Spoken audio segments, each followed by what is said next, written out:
আয়োজন কৰিছে ভেৰগাঁও ক্ৰীড়া সন্থাৰ সহযোগত আমাৰ ক্ৰীড়া জগতখনৰ বাবে এইটো এটা নতুন সংযোজন গতিকে এইটো এটা আমাৰ বাবে খুব গৌৰৱ আৰু আনন্দৰ বিষয় অসম চৰকাৰে যেতিয়াৰ পৰাই মাননীয় মুখ্যমন্ত্ৰী ডক্টৰ হিমন্ত বিশ্ব শৰ্মা ডাঙৰীয়াই দায়িত্বভাৰ গ্ৰহণ কৰিছে অসমত এটা নতুন ক্ৰীড়াৰ পৰিৱেশ আনাৰ বাবে তেখেতে প্ৰচেষ্টা হাতত লৈছে অসমৰ বিভিন্ন স্থানত 1054 কোটি টকা ব্যয় সাপেক্ষে প্ৰায় কেইবাটাও ক্ৰীড়া প্ৰকল্প নিৰ্মাণ হৈ আছে অকল এইটোৱেই নহয় আমাৰ নতুনকৈ ক্ৰীড়া নীতি প্ৰস্তুত কৰি থকা হৈছে আপোনালোকে নিশ্চিতভাৱে জানাৰ গোৱাত যোনখন নেশ্যনেল গেমছ হৈছিল খেলুৱৈসকল যিসকলে পদক পাবলৈ সক্ষম হৈছিল তেখেতলোক ঘূৰি অহাৰ এমাহৰ ভিতৰত অসম চৰকাৰৰ ফালৰ পৰা সকলোকে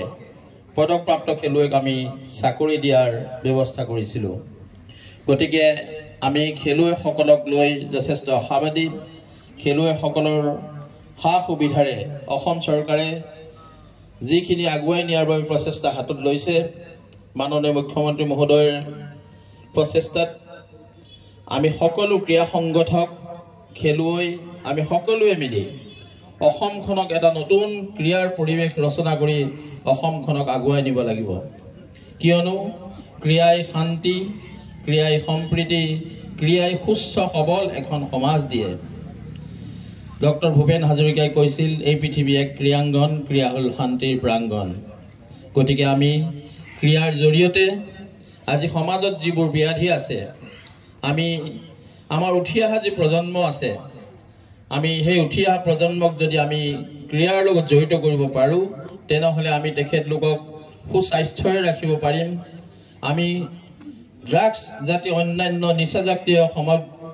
সামগ্ৰীৰ পৰা তেখেতলোকক দূৰত ৰাখিব পাৰিম আৰু এখন সবল সমাজ আমি গঠন কৰাত সক্ষম হ'ম সকলো ক্ৰীড়া সংগঠক ইয়াত মঞ্চত উপস্থিত আছে মই সকলোকে ধন্যবাদ জ্ঞাপন কৰিছোঁ অশেষ কষ্টৰ মাজেৰে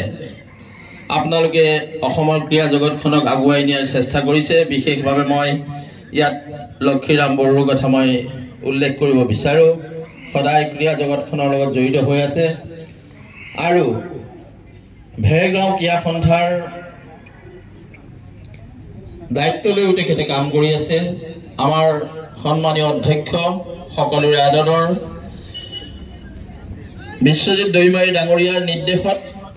আমি ভেৰগাঁও ক্ৰীড়া সন্থালৈও ক্ৰীড়াৰ যি সামগ্ৰী সেই সামগ্ৰী কিছুদিনৰ পিছত আমি তেখেতলোকলৈ প্ৰদান কৰিম আৰু ভেৰগাঁও ক্ৰীড়া সন্থালৈও 1 লাখ টকা আমি প্ৰদান কৰিম গতিকে বিশেষ নকওঁ খেলুৱৈসকলৰ ৱাৰ্ম আপ হৈ গৈছে আৰু সকলোকে শুভেচ্ছা জনাইছোঁ সকলো দললৈ শুভেচ্ছা জনাইছোঁ অনাগত সময়ত আমি আৰু যাতে ইয়াৰ পৰা ৰাষ্ট্ৰীয় পৰ্যায়লৈ অন্তঃৰাষ্ট্ৰীয় পৰ্যায়লৈ খেলুৱৈ পাম তাক আশা ৰাখিছোঁ সকলো ক্ৰীড়া সংগঠকক মোৰ আন্তৰিক ধন্যবাদ জ্ঞাপন কৰিছোঁ তেখেতলোকে অশেষ কষ্টৰ মাজেৰে অসম ক্ৰীড়া জগতখনক আগুৱাই নিয়াৰ যি প্ৰচেষ্টা হাতত লৈছে গতিকে মই সকলোকে আন্তৰিক ধন্যবাদ শলাগ জনাই আজিৰ এই খেলখন উদ্বোধন কৰা বুলি ঘোষণা কৰিলোঁ ধন্যবাদ 1 মিনিট অলপ বহক স্যাৰ সবে আমাৰ ভেৰগাঁও জিলা ক্ৰীড়া সন্থাৰ সভাপতি ডাঙৰীয়া অনুৰোধ জনাইছোঁ সন্মানীয় বিনোদ ৰাভা ভেৰগাঁও জিলা ক্ৰীড়া সন্থাৰ সভাপতি নমস্কাৰ